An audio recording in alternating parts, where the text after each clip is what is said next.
Lembrando que eu estou gravando, aí eu estou pedindo aos irmãos que contenham-se para que a gente consiga gravar e mandar para quem não veio, que tem alguns irmãos que não puderam vir hoje. O capítulo 3, a gente vai ler o verso 1, que diz o seguinte: o rei Nabucodonosor fez uma estátua de ouro, olha mesmo, a cabeça da estátua era de ouro, ele fez uma, cuja altura era de 60 côvados e a sua largura de 6 côvados. Levantou-a no campo de Dura, na província da Babilônia, e o rei mandou ajuntar os sátrapas, os prefeitos, os presidentes, os juízes, os tesoureiros, os conselheiros, oficiais e todos os governadores das províncias para que viessem à consagração da estátua que o rei Nabucodonosor tinha levantado. Então se ajuntaram todos eles, que o rei Nabucodonosor tinha levantado, e estavam em pé diante da imagem que Nabucodonosor tinha levantado. Todo mundo ficou lá, era a festa do padroeiro, era a festa de São Sebastião, daqui é São Sebastião, né? E aí o verso 4 diz: e o arauto apregoava em alta voz: ordena-se a vós, ó povos, nações e gente de todas as línguas.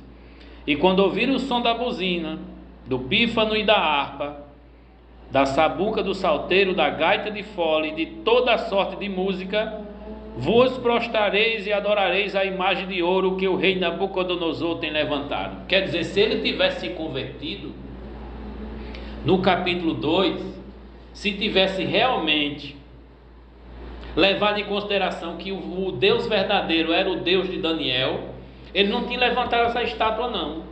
Então Daniel não teve tempo de apresentar o plano de salvação em Deus para essa alma complicada. E aí o capítulo 3, a gente vai perceber que há uma ordem para a adoração da estátua, que representa a grandeza do reino. Quem não se submeter à ordem do rei e não se dobrar à estátua, não está se submetendo ao reino nem ao rei. E aí vem o versículo 9: e falaram e disseram o rei Nabucodonosor: ó rei, vive eternamente, tu, ó rei, fizeste um decreto.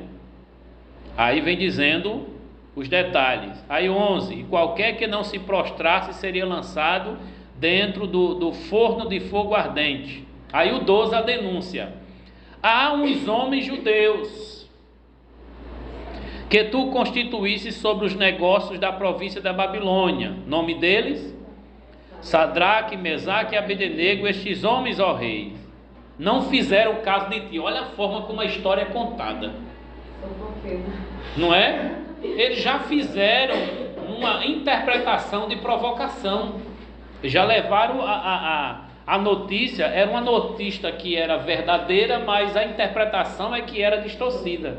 Os fariseus aprendendo bem direitinho. Verdade. Normalmente essa galera era suplente, né? Eram inferiores. A teus deuses não servem, nem a estátua de ouro que levantastes e adoraram. Quer dizer, já vinha vasculhando já a vida deles. Então Nabucodonosor, com ira e furor, mandou chamar Sadraque, Mesaque e Abednego, e trouxeram a estes homens perante o rei. Quer dizer, o rei foi tirar a prova. É verdade. Pelo menos isso, né? Você se atreve a não se prostrar para me provocar a ira? Não, não era para provocar a ira. A intenção não é essa, mas não vou me prostrar. A intenção, eles erraram. E aí o versículo 15: agora, pois, se estás pronto, quando ouvires o som da buzina, e tome os instrumentos, né? Para vos prostrares e adorar a estátua que eu fiz, bom é, mas se não adorares, sereis lançados na mesma hora dentro da fornalha de fogo ardente. E quem é o Deus que vos poderá livrar das minhas mãos? Olha o que ele vai dizer. Não tem Deus nenhum que livre você agora de mim. Então o orgulho era o maior problema de Nabucodonosor. E aqui a gente vai ver o 16. Respondeu Sadraque, Mesaque e Abednego e disseram ao rei: não necessitamos de te responder sobre este negócio. Eita! É porque eles eram maiores do que ele. 17. Eis que o nosso Deus, a quem nós servimos, é que nos pode livrar. Ele nos livrará do forno de fogo ardente da tua mão, ó rei. Fé o homem tem, viu? E se não, fique sabendo, olha a determinação. Mesmo que Deus não nos livre, não serviremos a teus deuses, nem adoraremos a estátua de ouro que levantaste. Isso é que é identidade. Isso é demais. Ou seja, lá no versículo 17, lá no capítulo 1, de fato fica provado que Deus deu sabedoria e eles não iriam se dobrar diante daquele contexto. É o temor a Deus, né? A questão do eu estou bem resolvido com Deus, é isso que eu quero para a minha vida. O 19. Então Nabucodonosor se encheu de furor, foi desafiado, né? E mudou o seu aspecto, do seu semblante contra Sadraque, Mesaque e Abednego. Falou e ordenou que o fogo se aquecesse 7 vezes mais do que se costumava aquecer. E ordenou os homens mais fortes que estavam no seu exército que amarrassem Sadraque, Mesaque e Abednego para os lançar no fogo. Então aqueles homens foram atados com suas capas e os seus calções, seus chapéus e suas vestes, e foram lançados dentro do forno da fornalha de fogo ardente. E porque a palavra do rei apertava e o forno estava sobremaneira quente, a chama do fogo matou aqueles homens que levaram Sadraque, Mesaque e Abednego. E estes 3 homens, Sadraque, Mesaque e Abednego, caíram atados dentro do forno de fogo ardente. Então o rei se espantou e levantou, falou e disse aos seus capitães: não lançamos nós 3 homens amarrados dentro do fogo? É verdade, disseram eles. Respondeu, disse: eu, porém, vejo 4 homens soltos, que andam passeando dentro do fogo e nada há de lesões, e o aspecto do quarto é semelhante ao Filho dos deuses. Glória a Deus. Quer dizer, a experiência que Nabucodonosor está tendo através desses homens. Por que esses homens foram para lá e foram escolhidos estes? Porque esses daí, Deus queria escolher esses e usar esses daí. Olha que testemunho extraordinário. A pergunta é, quem foi que apareceu lá? Você acha que foi Jesus? Não, segundo o que está escrito aqui. É Jesus? Não? Você acha que não? Acho que foi outra pessoa. Quem foi que apareceu aqui? Foi Jesus? Porque os hinos, não é? Os hinos que a gente canta e as pregações mencionam que foi Jesus. Quem já ouviu falar que quem apareceu para livrar foi Jesus? Quem já ouviu falar? Quem já ouviu falar? Que foi Jesus. Não é? Até a cor que ele tá. Não é? Vamos ver se é. Vamos ver se é. Pode ser Gabriel. Não, também não. Sei quem foi. Não, a gente não está aqui na ideia do pode ser. A gente está aqui na ideia de quem é. Se o texto não diz quem é, então a gente vai para o pode ser. O que me chama a atenção é como ele se refere ao 4º homem. O verso 28. Falou Nabucodonosor e disse: bendito seja o Deus. É o 27? É o 27, né? 28. Eu tinha lido. Olha o 26. É o 26. Então se chegou Nabucodonosor à porta da fornalha. Ele foi lá Gritou. e falou: Sadraque, Mesaque e Abednego, servo do Deus Altíssimo, sai e vinde. Então Sadraque, Mesaque e Abednego saíram do meio do fogo. Mas vê aí como ele já trata diferente. É. A partir de sair, ele já não fala mais Deus, ele fala de fato Deus Todo-Poderoso. 27. Ajuntaram-se os sátrapas, os prefeitos, os presidentes, os capitães e aquelas almas cebosas que era do contra, né? Contemplando estes homens e viram que o fogo não tinha tido poder sobre os seus corpos, nenhum só cabelo da sua cabeça se tinha queimado, era o meu caso, nem as suas capas se mudaram, nem o cheiro de fogo tinha passado sobre eles. Falou Nabucodonosor e disse: bendito seja o Deus de Sadraque, Mesaque e Abednego, que enviou o seu anjo e livrou os seus servos que confiaram nele, pois não quiseram cumprir a palavra do rei, preferindo entregar os seus corpos para que não servissem nem adorassem a algum outro Deus senão o seu Deus. Por mim, pois, é feito o decreto. Aí começou a evangelização aqui. Pelo qual todo o povo, nação e língua que disser blasfêmia contra o Deus de Sadraque, Mesaque e Abednego seja despedaçado, e as suas casas sejam feitas um monturo, porquanto não há outro Deus que possa livrar como este. Então o rei fez prosperar Sadraque, Mesaque e Abednego na província da Babilônia. Aonde é, no versículo 25, que a gente poderia deduzir que fosse Jesus? Respondeu e disse: eu, porém, vejo 4 homens soltos que andam passeando dentro do fogo, e nada a lesão deles, e o aspecto do quarto é semelhante ao filho dos deuses. Aqui tem a minha um anjo. Um anjo? O meu é como um filho dos deuses. Parece um anjo. É a tradução correta. Um filho dos deuses. Um filho dos deuses, então ele pode se referir a uma estátua que ele tinha na época que parecia. Então, assim, as deduções aqui vai levar fumantes e não fumantes aí muito longe, né?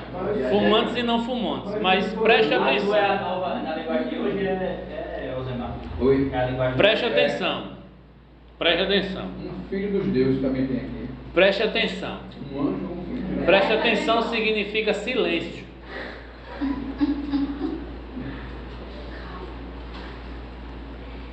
Quando o versículo 28 fala Deus enviou o seu anjo, no contexto da época, qualquer ser que aparecia que não era em carne e osso, ele era chamado de mensageiro, e mensageiro quer dizer anjo, é algo que vem do além. Mas quando menciona que o aspecto era do filho dos deuses, ou de um filho dos deuses, essa expressão filho de Deus, aqui no hebraico, é o mesmo termo que se usaria no Novo Testamento para filho de Deus em Jesus. Porque deuses é a tradução para Elohim. Lembra que Elohim quer dizer deuses? Então a possibilidade desse texto aqui ser uma citação da manifestação cristológica do Antigo Testamento. Há uma possibilidade muito grande por Nabucodonosor estar expressando que é referente a filho, e lá na frente Daniel vai mencionar também essa expressão filho, mas dizendo filho do homem.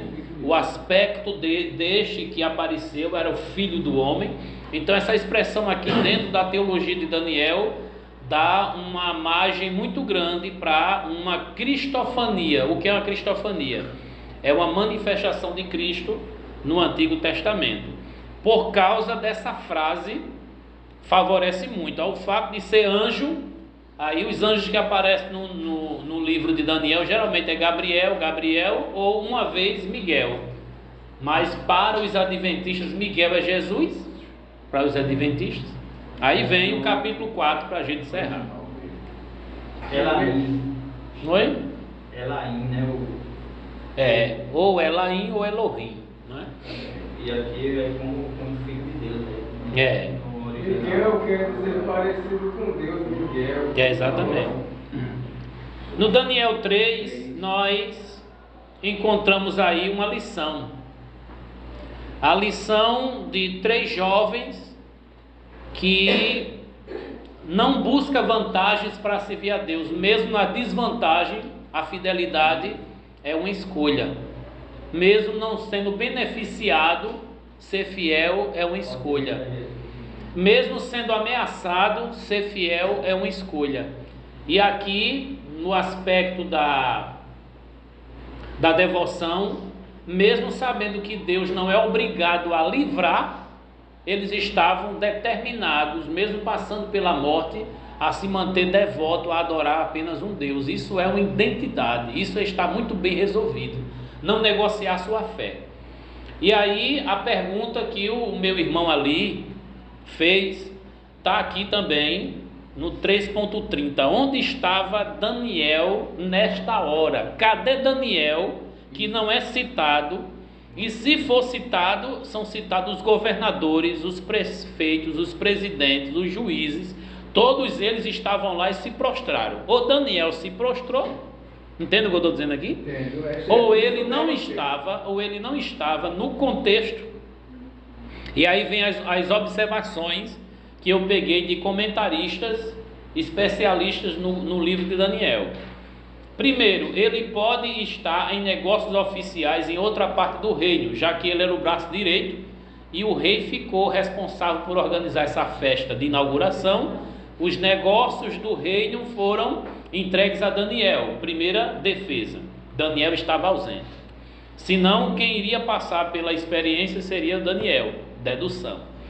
Segundo, ele pode estar presente, mas por ser um governante, os funcionários não o acusaram de não cair e adorar a estátua. Quer dizer, ele não se prostrou, mas também ele não foi alvo porque ele era um poderosão. Ninguém vai mexer com poderosão.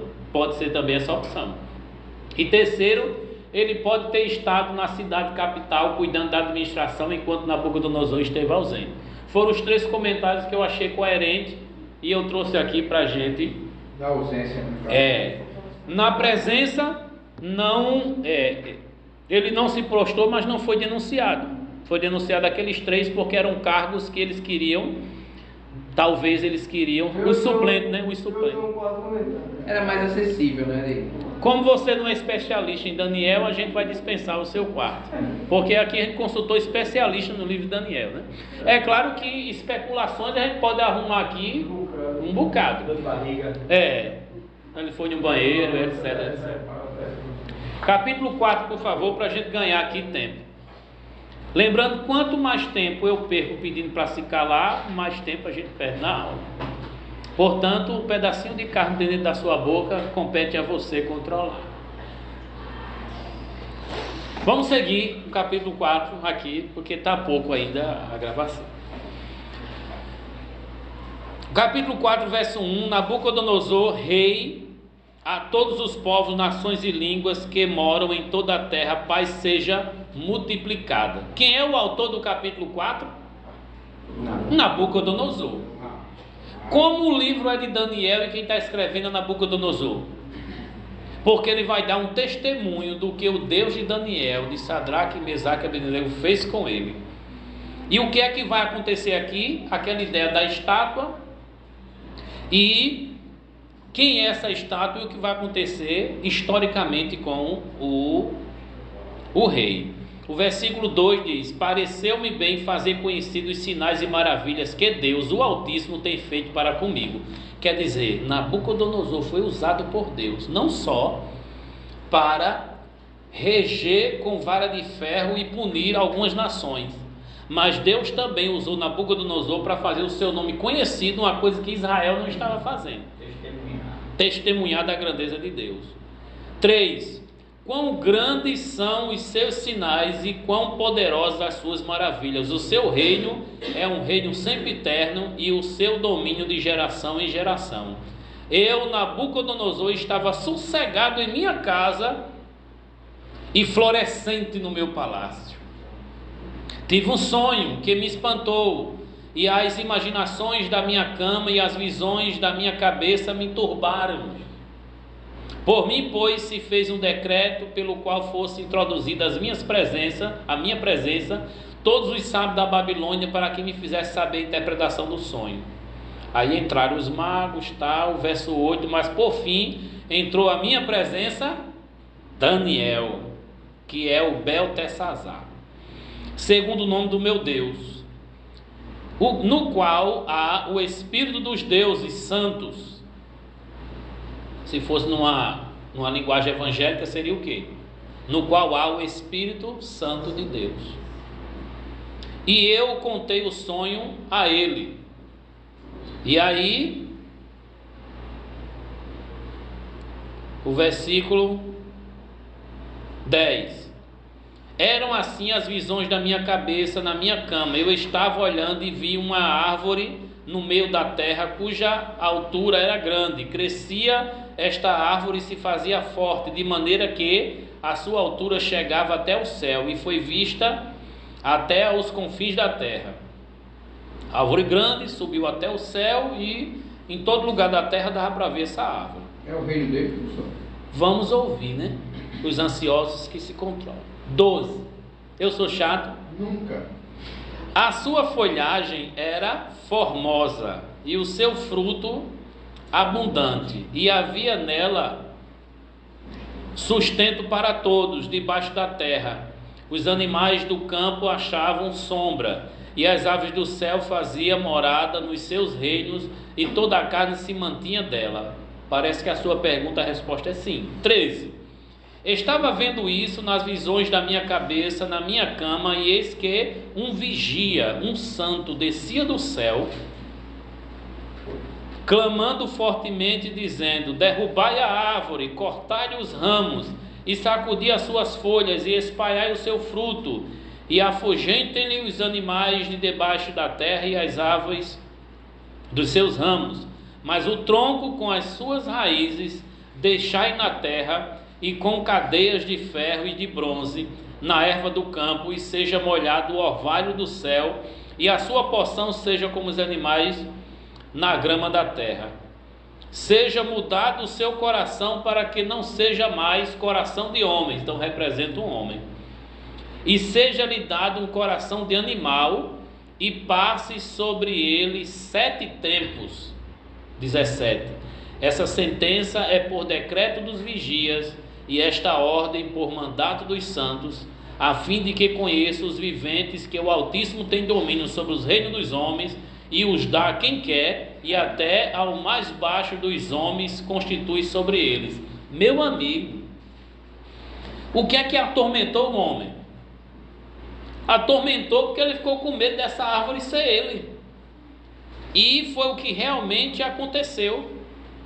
No caso, isso já teria intencionado, no caso, feito com que ele fizesse essa declaração, já esse medo que ele teve, e de maneira intencional ele começou a declarar isso, para tentar de alguma forma se livrar e obedecer Deus. Declarar isso.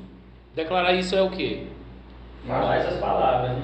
Eu acho que isso aí já foi depois que ele recuperou a razão, né? Ele está escrevendo o capítulo 4 depois de ter vivenciado tudo. Agora, quem declarou o versículo 10, o versículo 15, 16, 17 foi o vigia, o santo que descia do céu. As palavras são dele porque ele está copiando o que o anjo falou. Aí Daniel vai interpretar no versículo 24: esta é a interpretação, ó rei. Este decreto do Altíssimo que virá sobre o rei, o meu senhor, serás tirado de entre os homens, e a tua morada será com os animais do campo, e te farão comer erva como bois, e serás molhado do orvalho do céu, e passar-se-ão 7 tempos por cima de ti, até que conheças que o Altíssimo tem domínio sobre o reino dos homens, e o dá a quem quer. Então aí, apesar do capítulo 1, 2 e 3, o 4 ainda é uma ação divina para quebrar Nabucodonosor. E aí passou-se todo esse tempo, e aí vem a resposta do versículo 34. Mas ao fim daqueles dias, eu, Nabucodonosor, levantei os meus olhos ao céu, e tornou-me a vir no meu entendimento, e eu bendisse o Senhor. Quer dizer, ele saiu daquela depressão, daquele estado deplorável como um animal, agia como animal, comia como um animal, viveu realmente no relento, na pobreza, na miséria, e fugiu o seu entendimento, ficou sem juízo, doido, maluco. E aí ele está dizendo aqui: louvei e glorifiquei ao que vive para sempre, cujo domínio é um domínio sempre eterno, e cujo reino é de geração em geração. Ele se sentiu obrigado a dizer isso como um reconhecimento, para que recuperasse o sentido. Todos os moradores da terra são reputados em nada, e segundo a sua vontade ele opera com o exército do céu, e os moradores da terra não há quem possa estovar sua mão e lhe diga: o que fazes? No mesmo tempo me tornou a vir o meu entendimento, e para a dignidade do meu reino tornou-me a vir a minha majestade e o meu resplendor. E me buscaram os meus capitães e os meus grandes, e fui restabelecido no meu reino, e a minha glória foi aumentada. Por isso que a árvore não foi cortada, deixou ainda a raiz, para que crescesse de novo. 37. Agora, pois, eu, Nabucodonosor, louvo e exalto e glorifico ao Rei dos céus, porque todas as suas obras são verdades, e os seus caminhos, juízo, e pode humilhar aos que andam na soberba. E aí, depois do capítulo 4, o reino de Nabucodonosor sai de cena e vem o reino do seu neto, Belsazar, que a gente vai trabalhar na próxima aula, a partir do capítulo 5.